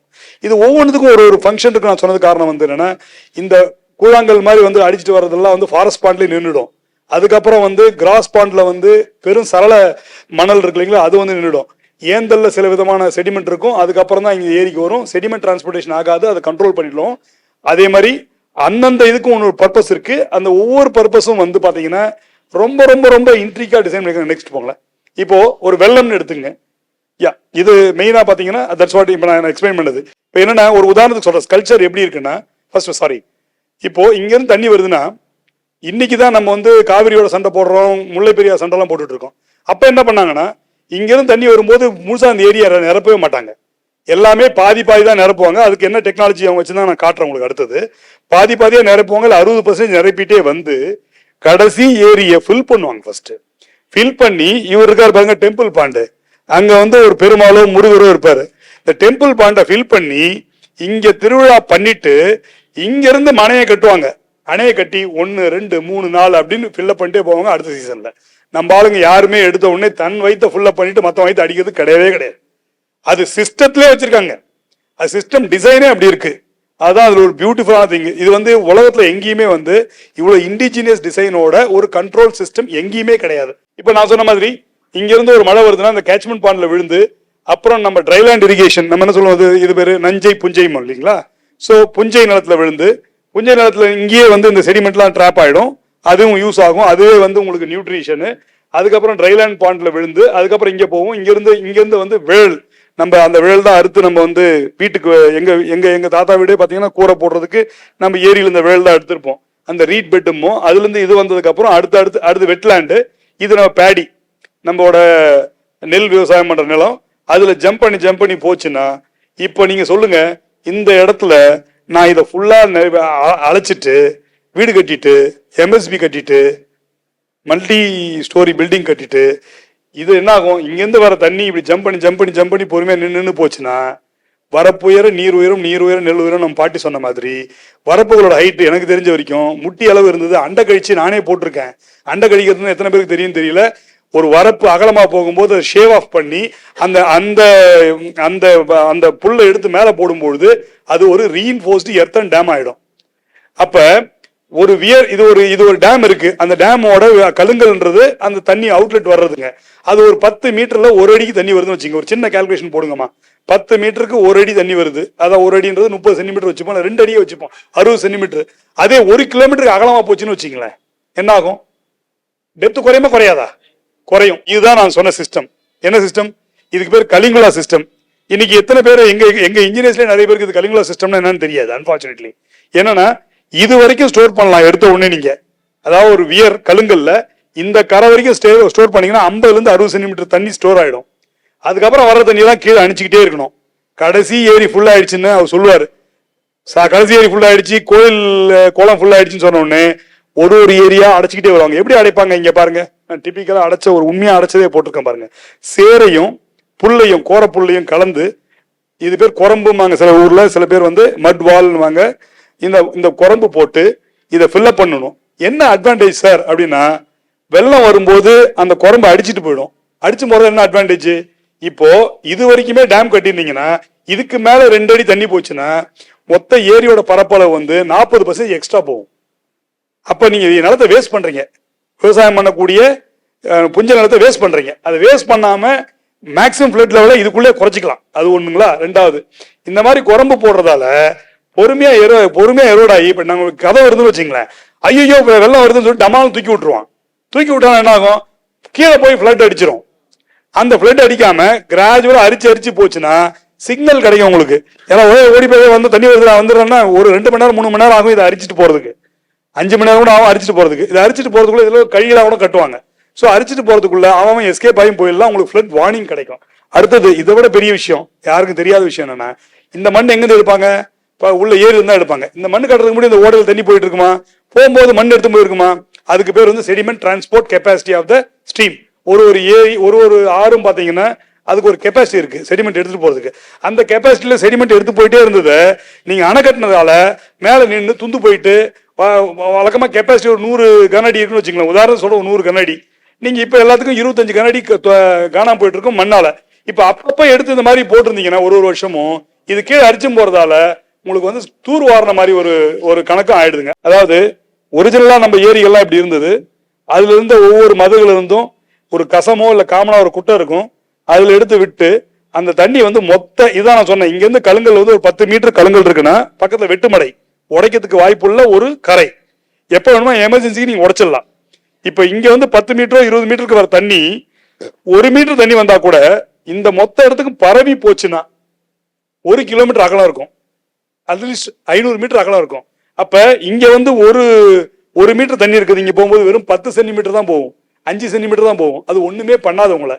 அது மட்டும் இல்ல, குட்டையா நிரம்பி ஒவ்வொரு வயலா போய், அப்பெல்லாம் நெட்ட ரகம் தான், யாரும் இப்போ வச்சிருக்க மாதிரி குட்டை ரகமும் கிடையாது, எல்லாமே நெட்ட ரகம். எதுவுமே மடியாது, எதுவுமே சாகாது, இயற்கையிலே இருக்கிறது. அதாவது நம்மளோட ரகமே பாத்தீங்கன்னா இந்த பிளட்டை தாங்குற மாதிரி தான் இருந்துச்சு. இப்போ இப்படி போயிட்டு இருந்தது. என்ன பண்ணிருக்கோம், இப்ப பிரிட்டிஷ்கார வந்ததுக்கு அப்புறமும் நம்மளும் பாகு பிரிவினை பண்ணி குடும்பத்துல ஒத்துமை இல்லாம அடிச்சுக்கிட்டு தனித்தனியா காவாயை பிடிச்சி, அப்புறம் எக்ஸ்ட்ரா ஒரு அரைகுறை காவாயை பண்ணி, இந்த அரைகுறை காவாயும் இப்ப பத்தாம கிளைமேட் சேஞ்ச் ஆன உடனே மேக்ஸிமம் ஃபிளட் வந்தோடனே ஊருக்குள்ளேயும் தண்ணி வந்து, அப்புறம் இந்த பாத்தியும் வந்து துட்டு கிடைக்குன்னு சொல்லிட்டு பிளாட்டை போட்டு வித்துட்டு, அப்புறம் எங்களுக்கு ஃபிளட் வருதுன்னு எல்லாமே பேசிட்டு இருக்கோம். அதான் உண்மை. நீங்க தயவு செய்து தெரிஞ்சுங்க, when you convert a wetland, அவர் பாட்டியம்மா சொன்ன மாதிரி வரப்புயர நீர் உயரும்னா, நீர் வந்து அங்க உயர்றது மட்டும் இல்ல, நிலத்தடி நீரும் உயரும். நீர் வளப்புயர நீர் உயரும், நீர் உயர நிலத்தடி நீர் உயரும், நிலத்தடி நீர் உயர வெள்ளம் குறையும். அந்த அம்மா தெரியாமலாம் சொல்ல, எல்லாமே தெரிஞ்சுதான் சொல்லியிருக்காங்க. அந்த வரப்புங்கிறது இந்த வரப்பையும் குறிக்கும், ஏரியோட கரையும் வரப்பு தான், இதுக்குள்ள இருக்க வரப்பும் வரப்பு தான். நம்ம இந்த வரப்பையும் மறந்தோம், அந்த வரப்பையும் மறந்தோம், அதனாலதான் நம்ம கஷ்டப்படுறோம். ரெண்டாவது பெரிய தப்பு என்னன்னா, இன்னைக்கு கவர்மெண்ட் கிட்ட டேங்க் மேனேஜ்மெண்ட்லாம் நம்ம தான் வச்சுட்டு இருக்கோம். இது யாரோட system? This is British legacy. நான் வந்து இன்னைக்கு ஒரு water source engineer, executive engineer, எங்கிட்ட இத்தனை ஏரி கண்ட்ரோல் இருக்குன்னு சொல்றதே வந்து தவறாக தான் நான் நினைக்கிறேன். ஏன்னா அதுதான் எனக்கு கொடுத்துருக்க இந்த ஆராய்ச்சியோட விளைவு. இதுதான் என்னன்னா, முன்னாடி வந்து பாட்டம் அப் அப்ரோச், அதாவது கீழே இருந்து தான் மேல வந்து மேனேஜ் பண்ணோம். கீழே என்ன இருக்கும், இது வந்து வில்லேஜ் இது இருக்கும், சபை இருக்கும், அப்புறம் இதுல வாரியம் இருக்கும், அதாவது நம்ம இது பாட்டை வாரியம் இருக்கும், ஏரி வாரியம் இருக்கும், தோட்ட வாரியம் இருக்கும், அதுல வந்து சர்பஸ் கோச கலுங்கு வாரியம்னு இருக்கும். இது எல்லாமே வந்து எப்படின்னா, நம்மளோட சங்கிலி தொடர் நீர் அமைப்பு, அதாவது சங்கிலி தொடர் ஏரிகள் அமைப்பு சிஸ்டம் எப்படின்னா, பிரிட்டிஷ் போட்ட ரிசர்வாயர் மேனேஜ்மெண்ட் வச்சு நடத்தக்கூடிய சிஸ்டம் இல்லை. ஃபர்ஸ்ட் அதை பேசிக்கா புரிஞ்சுக்கணும். ஏன் இப்போ வந்து இப்பதான் நான் உங்க பாயிண்ட்டுக்கு வரேன், நம்மால் முடியும், முன்னால் முடியும், என்னால் முடியும் நம்ம சொல்ல வேண்டிய கட்டாயத்தில் ஏன் இருக்கும்னா, இந்த சிஸ்டமே டிஃபால்ட்டா டிசைன் பண்ணப்பட்டது மக்களால், மக்களுக்காக, மக்களாலே செய்யப்பட வேண்டுமே தவிர அரசாங்கத்தால் செய்ய முடியாது. இதுதான் இந்த ரிசர்ச்சோட ஃபைண்டிங்ஸ். அரசாங்கம் துணை நிற்கும். ஏன்னா அரசாங்கம் தான் யாரு? நீங்க தான் அரசாங்கம். இப்ப நான் யாரு? நீங்க கொடுக்குற டாக்ஸ்ல சம்பளம் வாங்குற ஆள் தான் நான். அரசாங்கம்னா யாரு தனியா பார்க்கணும் அவசியம் கிடையாது. அரசாங்கத்தை நம்ம தனியா பார்க்கணும். நம்மள சில பேர் தான் செலக்ட் ஆகி கவர்மெண்ட் ஆஃபீஸர் ஆகிறோம். நம்மள சில பேர் தான் செலக்ட் ஆகி அது ஒஸ்டோ பெஸ்ட்டோ. ஏன்னா நீங்க ஒஸ்ட்னு நினைச்சீங்கன்னா உங்களோட ஒஸ்ட் எக்ஸாம்பிள் தான் நான். ஏன்னா நீங்க பெஸ்ட் நினைச்சீங்கன்னா உங்களோட பெஸ்ட் எக்ஸாம்பிள் தான் நான். அதே தான் அரசுக்கும் சாரும், அரசு அதிகாரிக்கும் அதே தான் சாரும்ன்றத பணிவன்போடு சொல்லிக்கொண்டு, இதுல என்னன்னா குடிமராமத்து செல்ஃப் கவர்னன்ஸ் சிஸ்டத்துல வந்து இவர் மேலதான் பேருக்கு தான் மேல வச்சிருக்கோம், ஆனா கீழே தான் ரெஸ்பான்ஸ் வரும். மேனேஜ்மெண்ட் யார் பண்ணுவா? எல்லாமே இவர் லெவல்ல முடிஞ்சிடும். எல்லாமே வந்து அந்தந்த வாரியம், அதாவது ஏரி வாரியம், தோட்ட வாரியம், இவங்க வந்து அந்த பாட்டையை பார்க்கறது எல்லாமே இவங்ககிட்டே முடிஞ்சிடும். இவங்களை மீறி annual maintenance committee, gold committee, அதாவது பொன் வாரியம் கமிட்டி, இது எல்லாமே வந்து உத்தரமேரு கல்வெட்டுல வந்து பொறிக்கப்பட்டது. நான் வந்து என் கதைக்கு எழுதல, என்னோட ஆராய்ச்சியோட ஒரு பகுதி தான் உங்களுக்கு சொல்றேனே தவிர இது என்னோட கண்டுபிடிப்புலாம் இல்லை. இதுதான் நம்ம வச்சிருந்தோம். குடவாள முறையில் செலக்ட் பண்ணது எல்லாமே உத்தரமேரு கல்வெட்டுல இருக்கிற system of management of our tank சிஸ்டங்க. இப்படிதான் இருந்துச்சு. அது இப்போ எப்படி ஆக்கிட்டோம்? இங்க வந்து மேல வந்து இப்ப டிசாஸ்டர், ஒரு வெள்ளமே வருதுன்னா எடுத்தோடனே சிஎம் தான் டிசாஸ்டர் மேனேஜ்மெண்ட் அத்தாரிட்டி, அதுக்கப்புறம் வந்து ஸ்டேட் ரிலீஃப் கமிஷனர், இவங்க டிஸ்ட்ரிக்ட் கலெக்டர் கொடுப்பாங்க. இன்ஃபர்மேஷன் வந்து இத்தனை பேருக்கு வந்து கடைசியா இங்க வருங்க. யாருக்கு? விவசாயிக்கு. ஐயோ மழை வருது, அவசரமா திறந்து விடுங்கன்னு சொல்லும் பொழுது இது வந்து எவ்வளவுதான் பெஸ்ட் பெரிய நெட்வொர்க்ல ஃபாஸ்டா பண்ணீங்கனாலும் இங்க வந்து சேர்றதுக்குள்ள 2 மணி நேரம் ஆயிடும். அது மட்டும் இல்லாம பிரிட்டிஷ் பீரியடு, முகல் பீரியடுக்கு அப்புறம் பிரிட்டிஷ் பீரியடுக்கு அப்புறம் நம்ம எல்லாருக்கும் என்ன நினைப்போம் இருக்குன்னா, நமக்கு மேல ஒரு கவர்மெண்ட் இருக்குது, அவன் வந்து பாத்துக்கு போறான், நமக்கு என்னன்னு சொல்லிட்டு நம்ம வந்து கேர்லெஸ்ஸாவும் இருப்போம். அதுக்குள்ள நம்ம ஏரி உடஞ்சே போயிடும். ப்ராப்ளமே அதான். ஏன்னா ஒரு ஏரிங்கிறது மொத்தமே வந்து நீங்க நல்லா புரிஞ்சுங்க, ஒரு நம்ம இப்ப சீரமைக்கிற ஏரி குளம் எல்லாமே அதோட கேட்ச்மெண்ட் ஏரியான்றது ஒரு 2 கிலோமீட்டருக்கு 2 கிலோமீட்டர், அப்ப 4 ஸ்கொயர் கிலோமீட்டருக்கு மேல எதுவுமே இருக்காது. 4 ஸ்கொயர் கிலோமீட்டர்ல தண்ணி ஒரு இடத்துல வேகமா ஒரு கிளவுட் பஸ்ட் ஆகி விழுதுன்னா அந்த ஏரியை வந்தடைகிற நேரம் வந்து குறைஞ்சபட்சம் ஒரு 2.5 மணி நேரம், மேக்சிமம் 6 மணி நேரம், டிபெண்டிங் அப்பா உங்க ஃபாரஸ்டா என்ன மாதிரி கேட்ச்மெண்ட் ஏரியா பொறுத்து இருக்கு. அப்ப என்ன அர்த்தம்? அங்க பெய்யற மழையை நீங்க எவ்வளவுதான் பெரிய sensor, radar, IMD or international agency எல்லாம் வச்சு பார்த்தா கூட அதை கேப்சர் பண்றதுக்கு பெஸ்ட் ஆள் யாருன்னா அந்த உள்ளூர் இருக்க விவசாயி தான், அங்க இருக்கிற ஆள் தான். நம்ம என்ன பண்ணோம் ஏற்கனவே, அதையும் நான் சொல்றேன் நெக்ஸ்ட் போங்கல. அதாவது நம்ம என்ன பண்ணோம் அந்த காலத்துல, உரல், நம்ம வீட்டுக்கு பின்னாடி இருந்த உரல் எல்லாமே வாட்டர் கேஜிங் ஸ்டேஷன்ஸ். அந்த ஊர்ல இருக்க உரல்காரனுக்கு தெரியும் இந்த உரல்ல தண்ணி எவ்வளவு நின்னுச்சோ, குழவி எடுத்துட்ட உரல்ல தண்ணி எவ்வளவு நின்னுச்சு. எங்க தாத்தா பண்ணாரு, நான் பார்த்திருக்கேன். ஆனா வந்து சும்மா கதையெல்லாம் சொல்ல, இது நீங்க ரெக்கார்ட்ல லிட்டரேச்சர்ல எங்க போய் பார்க்கலாம். எங்க தாத்தா பண்ணாரு. உடனே போய் மடையை திறந்து விடுங்க, உடனே போய் மடையை கட்டுங்க, அப்புறம் பாத்தியை வந்து வெட்டி விடுங்க, வெட்டி விட வேணான்றதெல்லாம் வந்து இதுல எவ்வளவு தண்ணி கலெக்ட் ஆகுதோ, இது பாத்தீங்கன்னா பேக் யார்டு தான் வச்சிருப்போம். நம்ம வீட்டுக்குள்ள வச்சிருக்கிறது ரொம்ப ரொம்ப கம்மி. அதுவும் வந்து விவசாய குடும்பத்துல பெருந்தனக்காரர்கள் எல்லாருமே இதுக்கு தனியா ஒரு இடமே ஒண்ணு ஓப்பன் டு ஸ்கை, அது பேரு ஓப்பன், அந்த முற்றம் சொல்லுவோம் இல்ல, அதுல வைப்போம்.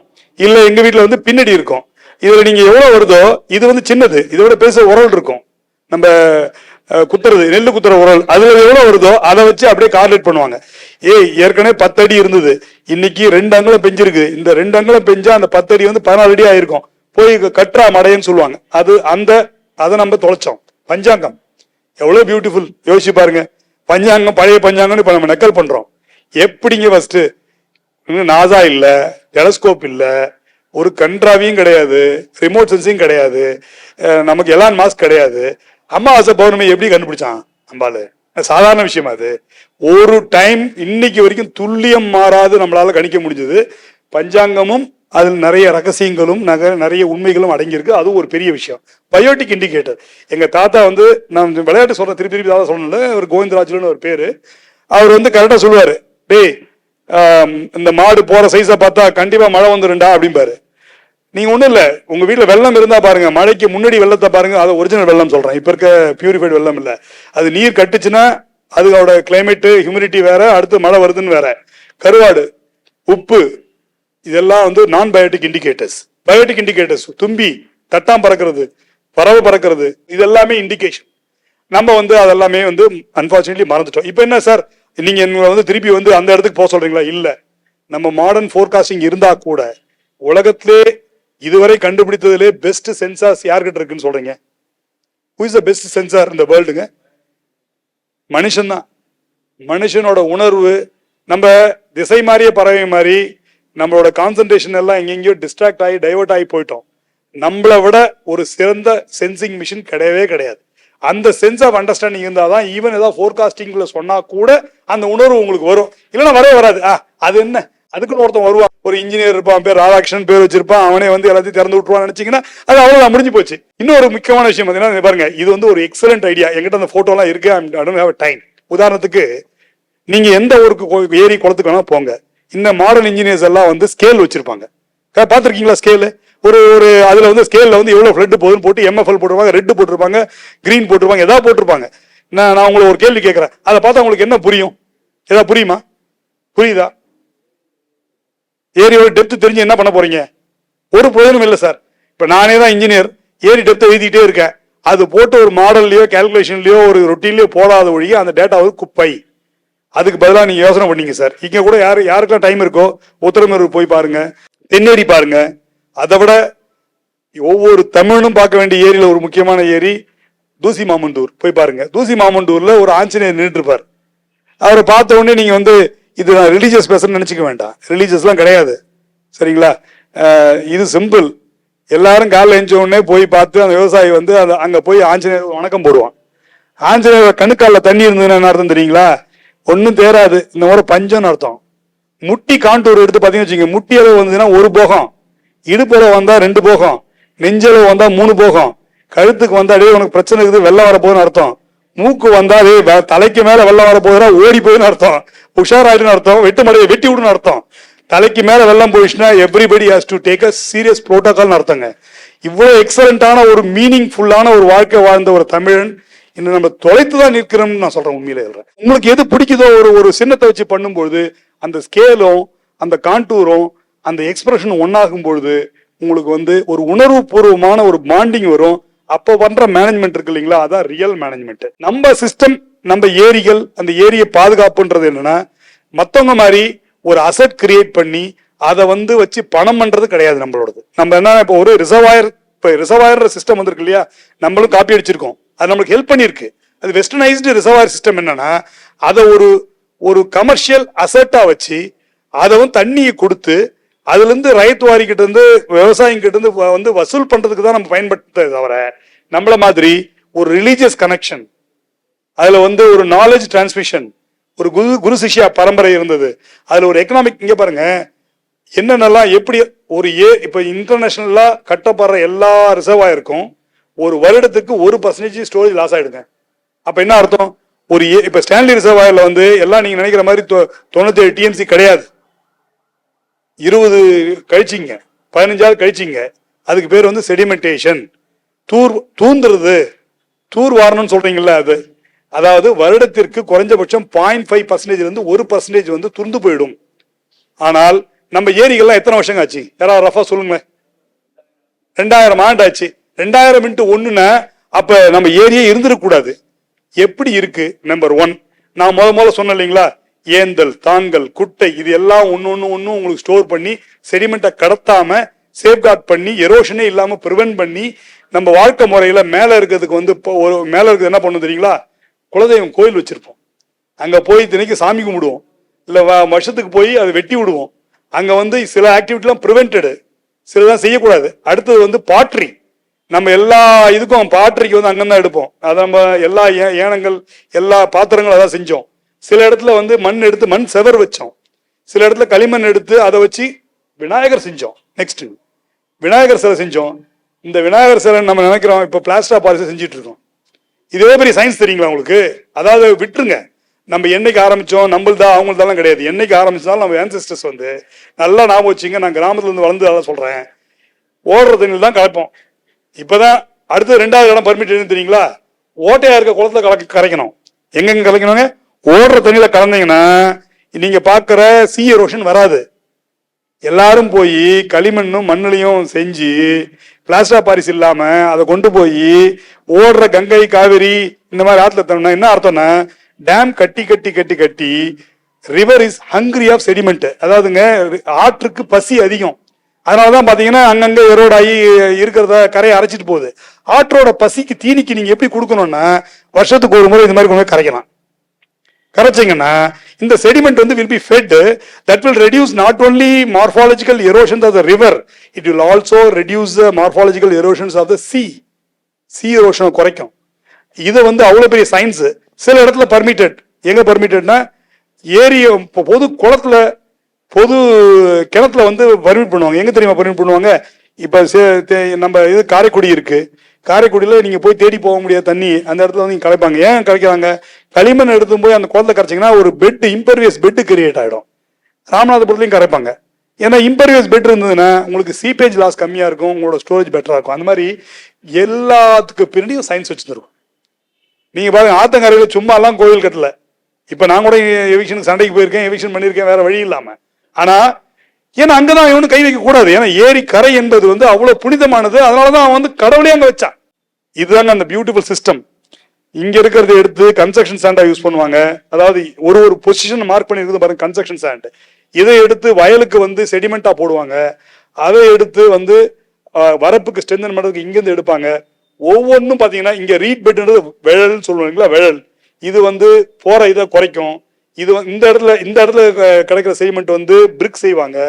இது வந்து டேம் ஸ்ட்ரென்தனிங் வந்து சென்ட்ரல் இருந்து எடுப்பாங்க. ஒவ்வொரு பார்ட்டுக்கும் எது எதுக்கு பயன்படுத்தணும், எப்படி பயன்படுத்தணும், இந்த கலையை தெரிஞ்சவன் தான் தமிழன். ஸோ அந்த ஒரு பாரம்பரியமிக்க ஒரு பேக்ரவுண்ட் வந்து நம்ம வந்திருக்கின்ற ஒரு உணர்வு உங்க எல்லாருக்குள்ளேயும் இருக்கும்ன்ற நம்பிக்கை எனக்கு இருக்கு. நீங்க ஒவ்வொருவருக்கும் நம்ம சொல்ற ஒரு செய்தி வந்து நீங்க உங்களோட பொன்னான நேரத்தை கொடுத்து உங்க செய்மடுக்கிறதுக்கு மிகவும் நன்றி. இந்த ஒரு அற்புதமான நிகழ்ச்சியை ஏற்பாடு பண்ண புதிய தலைமுறை ஃபவுண்டேஷனுக்கும் அதனோட நண்பர்கள் எனக்கு வந்து காந்த குரலை வந்து இதுல கேட்டு, அதாவது நியூஸ்ல கேட்டு அந்த குரலை நேரா கேட்கும் போது மிகவும் சந்தோஷம் எனக்கு. அது ரொம்ப சந்தோஷம். அதே மாதிரி நல்லவர்கள் அனைவரும் வந்து இணையணுங்கிற ஒரு எண்ணத்துல தான் வந்து நான் ஈவன் என்னோட நண்பர்களையும் கூட்டு வந்தேன். அதுல வந்து பாத்தீங்கன்னா உலகம் எவ்வளவு பெரிய இது பாருங்க. நான் இன்னொன்னு சொல்றேன், சொல்லி அதோட முடிச்சுக்கிறேன். தண்ணியை பத்தி எனக்கு முன்னாடி பேச பெரியவங்க சொன்னாங்க, தண்ணி வந்து நம்ம தண்ணி என்ன கெடுத்தாலும் அது நம்ம உடம்பு கெடுக்கணும். காரணம் ரொம்ப சிம்பிள் தான். அண்டத்தில் உள்ளதான் பிண்டத்தில் உள்ளதுன்ற சொல்றது ரொம்ப சாதாரணமான ஒரு விஷயம். நம்ம ஈகோவால தனித்தனி பாடியா இருந்தா கூட எல்லா பாடியும் மிதக்கிறது ஒரு சின்ன சின்ன பருக்கு, சின்ன சின்ன துளி தான். நம்ம இந்த அண்டத்துல வந்து நம்ம ஒரு சின்ன சின்ன சின்ன மினுஸ்குல் தான் நம்ம. ஸோ இன்னைக்கு நமக்கு என்னென்னோ ஈகோ பவுண்டரி இருக்கு, கேஸ்ட் இருக்கு, கிரீட் இருக்கு, ஏகப்பட்டது இருந்தா கூட நான் சுவாசிக்கிறதான் சார் நீங்க சுவாசிக்கிறீங்க, நீங்க சுவாசிக்க நான் சுவாசிக்கிறேன், நீங்க குடிக்கிற தண்ணி தான் எனக்கு ரீசைக்கிளேட் ஆகுது, ரீவைப்ரேட் ஆகுது, உங்க வாய்ஸ் என் வாய்ஸ் தான் உங்க மனசுக்குள்ள போகுது. அது எல்லாமே வந்து we are all interlinked and interconnected with each other. ஒருத்தவங்க கூட தனி கிடையாதுங்க. நம்ம ஈகோ பவுண்டரி தான் நம்ம தனி ஆக்குது. அப்படின்னும் போது தண்ணியை போட்டணும்னா நம்மள போட்டணும், தண்ணியை வாழ வச்சோம்னா நம்ம வாழ்வோம். அதனால இந்த ஃபவுண்டேஷன் பண்ற ஒர்க்குக்கு ஆஸ் அ கான்ட்ரிபியூஷனா I don't want to declare now sir, but I wanted to contribute even financially also, and I will be giving what, because by grace of God I have been paid by the government very well. By grace of God my ancestors also had. இப்போ நான் வந்து விவசாயம் ரொம்ப நல்லா பண்றேன். அஃபிஷியலாகவே ஒரு 3 வில்லேஜ்ல பண்றேன். அதுல ஃபர்ஸ்ட் வில்லேஜ் எனக்கு அந்த பாடத்தை கற்றுக் கொடுத்த வில்லேஜுக்கு வந்து ஐ எம் இன்வைட்டிங் புதிய தலைமுறை to come and take charge, and I may be contributing the more than 50% of the contribution what was required or up to that point. ஏன்னா ஏற்கனவே நீர்வள நிலவர திட்டத்தில் என் சொந்த ஊருக்கும் சேர்த்து தான் நான் திட்டம் போட்டு கொடுத்தேன். அன்பார்ச்சுனேட்லி தண்ணிக்கு பவுண்டரி கிடையாது, ஆனால் நம்ம கவர்மெண்ட்டுக்கு பவுண்டரிஸ் உண்டு. அதாவது என் ஏரி பெரிய ஏரி, நான் கவர்மெண்ட் ஆஃபீஸரா பிடபிள்யூடிக்கு வந்து அந்த வராக நதி திட்டம் தான் முதல் திட்டம். 2004 முதல்ல நீர்வள நிலவர திட்டம் மயாமா ப்ராஜெக்ட்ல டிபிஆர் போட்டது நான் போட்டு கொடுக்கும் போது வேர்ல்ட் பேங்குக்கு என்னோட ஊரும் சேர்ந்து பயன்பட்டது. அதே வந்து அந்த குளத்தை வந்து பஞ்சாயத்து யூனியன்ல வரும். ஸோ அதை நீங்க தான் வந்து சரி பண்ணி கொடுக்கணும் பஞ்சாயத்து யூனியனுக்கு. ஐ எம் இன்வைட்டிங் புதிய தலைமுறை on this occasion to take charge and take the remedial measures of my pond, for which I am also officially and unofficially ready to contribute whatever best thing I can do. And unga material kudunga, naangalum wait pandrom. Dr. Sudarshan also I am requesting to join the webinar whenever it is possible. My friends also will be associated. எவ்வளோ life ரொம்ப சிம்பிள்ங்கிறதுக்கு என்னோட நெருங்கிய நண்பரோட வாத்தியார் தான் இங்க வந்திருக்காரு. சரி எங்க பாருங்க, அதாவது என்னோட நெருங்கிய நண்பர், என்னோட கூட இப்ப எனக்கு தலைமை பொறியாளரே வரப்போறவர் மகேஷ் நாகராஜன். நானும் அவரும் ஐஐடியில் பக்கத்து ரூம் ஆக்சுவலாக ஒன்றா படித்தோம். அவரோட வாத்தியாரே இங்கே வந்து அவரோட இந்த ஒரு ரொம்ப ரொம்ப excellent situation occasion. Thank you for your golden time. But எனக்கு ஒரே ஒரு ரிக்வஸ்ட் தான் உங்ககிட்ட, வந்தோம் பார்த்தோம் மறந்தோம் இல்லாமல் you try to inspire many people, bring in many. உங்களுக்கு தெரிஞ்சவங்கள 4 பேர் உங்கள் பிள்ளைங்கள. இப்போ உண்மையிலே சொல்கிறேன், என் ஒய்ஃபு மெட்ரோ வாட்டரில் ஏடபிள்யூஆ இருந்தாலும் இப்பயும் வந்து சண்டை போட்டு மஞ்சப்பை எடுத்து போய் மஞ்சப்பையில் தான் வாங்கிட்டு வர 25 வருஷமா. இப்போவும் நான் வந்து டேப்ல மக்கில் முண்டு வச்சு அதில் அலசி தான் ரேசரை வச்சு யூஸ் பண்ணுறேன் தவிர டேப்பை வந்து கழுவி விட்டு யூஸ் பண்ணுறது கிடையாது. இப்போவும் 3/4 பக்கெட்டு தான் யூஸ் பண்ணுறேன். ரெண்டாவது எல்லாருக்கும் ஒன்று சொல்கிறேன், ஐ எம் வாக்கிங் த டாக்ன்ற மாதிரி. என்னோட வீடு ஆதம்பக்கத்தில் இருக்கு. It's reasonably better, like kind of larger house only. But எல்லாரும் பண்றதப்ப நான் பண்ணல. என் உரிமை என் வாழ்க்கைன்னு நம்ம சொல்ற மாதிரி என் வெள்ளம் என் பொறுப்பு. என்னோட வீட்டில் வந்து 75,000 லிட்டருக்கு வந்து அண்டர் கிரவுண்ட் சம்ப் கட்டியிருக்கேன். கிரவுண்ட் வாட்டர் ரீசார்ஜ் சிஸ்டம் பண்ணியிருக்கேன். லோட்டஸ் பாண்டு ரிட்டன்ஷன் பாண்ட் சொல்லிட்டு தனியாக ஒரு 30-35,000 வச்சிருக்கேன். இது எல்லாத்துக்கும் மேலே உங்களுக்கு ஒரு டிப்ஸ் கொடுக்குறேன். நீங்கள் உங்கள் தெருவில் வெள்ளம் வர வேணாம்னு நினச்சிங்கன்னா அடுத்த ஃப்ளோர் கட்டும்போது அதில் உள்ள ஃப்ளோர் ட்ரீட்மெண்ட் பண்ணி உங்கள் ரூஃபில், என் ரூஃபில் 45 சென்டிமீட்டர், அதாவது ஒரு நாளைக்கு மேக்ஸிமம் பெய்யக்கூடிய மழை அளவு ஸ்டாக்னேட் பண்ணி அந்த ஸ்டாக்னேஷன் வாட்டர் கிராஜுவலாக ரிலீஸ் பண்ணி நான் 2 நாள் 3 நாள் கழிச்சு தான் என்னோடது வந்து ஸ்ட்ரீட்டுக்கே வரும், இல்லை வரவே வராது. 40 சென்டிமீட்டருக்கு மேலே மழை பெஞ்சா மட்டும்தான் என்னோட தண்ணி ஸ்ட்ரீட்டுக்கு வரும். நம்ம என்ன பண்ணுறோம் சென்னையில் ஃபுல்லாக, ரொம்ப ஒருத்தர் நண்பர் அருமையாக பேசினார், எதுக்கு மழையை வந்து கொண்டாடினாங்க. ஐயோ என்ன மாதிரி கொண்டாடி இருக்கோம் நாங்கள். நான்லாம் வந்து அப்படியே எடுத்து பாலித்தீன் கவரில் உள்ளே போட்டு டக்கின் பண்ணிட்டு சைக்கிளில் 2 கையை விட்டுட்டு மழை வந்தாங்க சைக்கிள் கையை விட்டுட்டு சைக்கிள் ஓட்டு வருவோங்க. அந்த அற்புதமான காலங்களாக வராதா? லீவ் விடுறோம், அநியாயமா இருக்குது. குழந்தைங்களுக்கு வந்து we should expose them to all this weather and nature. அநியாயமா இருக்குது. அதுல அட்ராசிட்டி என்னன்னா சென்சேஷன் கிரியேட் பண்ணதுக்கு போட்டி போட்டுக்கிட்டு வேற நம்ம வந்து மழை அடித்தது வெள்ளம் புரண்டதுன்னா சொல்றதுக்கு அது வேற பயங்கரமான சென்சேஷன். அது ஒரு பெரிய தயவு செஞ்சு அந்த பழக்கத்தையும் நம்ம கொஞ்சம் கண்ட்ரோல் பண்ணிக்கோங்க. உங்களோட நண்பர்களை இன்ஸ்பயர் பண்ணுங்க. இன்னும் நிறைய பேர் குழந்தைகளோட சேருங்க. பாரதியார் வாழ்ந்தது வந்து 100 வருடம் இருக்குமா சார்? 30 கோடி முகமுடையார் சொன்னார் அவரு. அப்ப 2000 வருஷத்துக்கு முடி அதுல நம்ம தமிழ்நாட்டில் வந்து 1 கோடி மக்கள் இருந்திருப்பாங்க.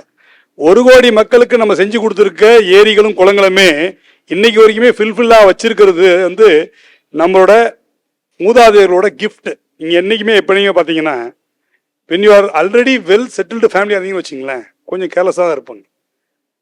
வெல் செட்டில்டு ஃபேமிலிங்க, you are well educated well settled family. ஆனால் இன்னொருத்தர் இருக்கான் இல்லையா, அவன் நம்ம எப்படி கம்பேர் பண்ண முடியாது. உதாரணத்துக்கு நீங்கள் சொன்ன 2 போலாவரம் ப்ராஜெக்ட் ஆகட்டும், இது எல்லாமே பார்த்தீங்கன்னா அவங்களுக்கு மைட்டியர் ரிவர் இருக்கு, இயற்கைக்கு எதிராக பம்ப் பண்ணுறாங்க. அது சஸ்டைனபிள் டெவலப்மெண்ட்டே கிடையாது. ஃபர்ஸ்ட் நீங்கள் சொல்றது கஷ்டமாக இருக்கும். நான் சொல்றது நம்ம பண்ணுறது வந்து இயற்கை கொடுத்த கொடையை கீழே இருக்கவனுக்கும் பகிர்ந்துண்டு மைக்ரோ கிளைமேட்டிக் கண்டிஷன் மாறாம நம்மளால ஒரு நம்ம செய்யற ஒரு நீர் சேகரிப்பால 2000 வருஷத்துல நடந்துட்டு இருக்க இந்த சிஸ்டத்தால வேற பக்கத்து மாநிலத்துக்கோ பக்கத்து நாட்டுக்கோ எந்த பாதிப்பும் இல்லாத அளவுக்கு ஒரு நுட்பமான ஒரு தொழில்நுட்பத்தோடு நம்ம இயங்கிட்டு வர்றோம். அதை மெயின்டைன் பண்றதுக்கே நம்ம இன்னும் கொஞ்சம் ஃபண்ட் கொடுக்கணும். அதை நான் சொல்றது நீங்க சொல்றது பரிபூர்ணமா நான் ஒத்துக்கிறேன். அது மட்டும் இல்லாம காலநிலை மாற்றத்திற்கு ஏற்ற மாதிரி அதனோட இதை தகவமைத்து கட்டணும். இப்போ ஒரு கழுங்கல் இருக்குது, உதாரணத்துக்கு 2015 ஃபிளட்டுக்கு அப்புறம் கழுங்கல் எல்லாம் எடுத்துட்டு, இப்போ நீங்க யார் இருந்தாலும் இந்த ஏரியாவில் சென்னையில் சவுத் சென்னையில் இருந்து எல்லாருக்கும் தெரியும், சார்கிட்டே கேட்குறேன், ஒட்டியம்பாக்கத்தில் இப்போ நாங்கள் ரெகுலேட்டர் கட்டிருக்கோம், அவருக்கு தெரியும்.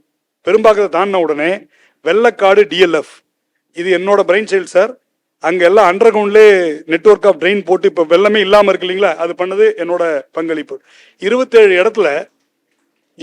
இடத்துல வந்து மிஸ்ஸிங் லிங்க், அதாவது மேலே ஏரிக்கும் கீழே ஏரிக்கும் தொடர்பு இல்லாமல் வயல் மூலயமா விழுந்து வந்துட்டு சொன்னோம் இல்லைங்களா, அந்த மாதிரி இருக்க இடத்துல பிளாட் போட்டுட்டாங்க. எல்லாம் பாவம் அப்பாவி மக்களும் கட்டிட்டாங்க. இந்த கவர்மெண்ட் அந்த கவர்மெண்ட் எல்லா கவர்மெண்ட்டுமே அதை வந்து கொஞ்சம் கவனிக்கல. இப்போ என்ன பண்ணியிருக்கோம், அதை உடச்சி எடுத்தோம்னா ஒரு லிங்க்குக்கு மட்டுமே 400 கோடி தேவைப்படும். வீடுக்கு காம்பன்சேஷன் எல்லாம் கொடுத்தா அதுக்கு பதிலாக 40 கோடிக்கு அண்டர் கிரவுண்ட்லேயே டனல் போட்டு கொடுத்துட்டோம். உதாரணத்துக்கு நீங்கள் கீழ்கட்டளையிலேருந்து பள்ளிக்கரணையிலேருந்து ஸ்வாம்புக்கு, இவருக்கு பெரும்பாக்கத்துக்கு பக்கத்தில் ஒட்டியம்பாக்கம், அப்புறம் ஒக்கியம்மடு, இந்த மாதிரி ஆதனூர் ஏகப்பட்டத்தில் பண்ணியிருக்கோம். இந்த மாதிரி மாடர்னைசேஷனுக்கு இன்னும் கொஞ்சம் கான்சன்ட்ரேஷன் வேணும் தான். பட் அந்த முடிவு என்பது உங்களை மாதிரி ஆளுங்க தனிப்பட்ட முறையிலையும் சரி இல்லை ஒரு சமூகமாகவும் ஏற்பட்ட மாற்றத்தால ஏற்படுற இம்பேக்ட்ல இவங்களா சொல்லி கொஞ்சம் கொஞ்சமா மாறி தான் வரணும். ஆனா மற்றவங்களோட நமக்கு உண்மையிலே தேவை கம்மி சார். ஏன் கம்மினா, நம்ம டேம் கட்ட முடியாது. ஏன் கட்ட முடியாதுன்னா நம்மளோட பிளாட் டெரைன், நம்ம லோயர் ரைபேரியன், நம்ம இருக்க இடம் அந்த மாதிரி. நமக்கு வந்து low cost village based inside rehabilitation restoration and conservation தான் நமக்கு ஒத்துழைமே தவிர நர்மதா ரிவர்ல பண்ண இன்டர்பேசன் டிரான்ஸ்ஃபார் மாதிரியோ போலாவரம் ப்ராஜெக்ட் மாதிரியோ நம்ம பண்றது ரொம்ப ரொம்ப கஷ்டம். உங்களோட மனசாந்திக்காகவும் ஒரு உண்மையை சொல்றேன். நானும் அவரும் வந்து காவிரி இன்டர்பேசன் டிரான்ஸ்ஃபர்ல தான் ஒர்க் பண்ணிட்டு இருக்கோம். அவர் முடிக்க போறார், நான் தொடங்க போறேன்.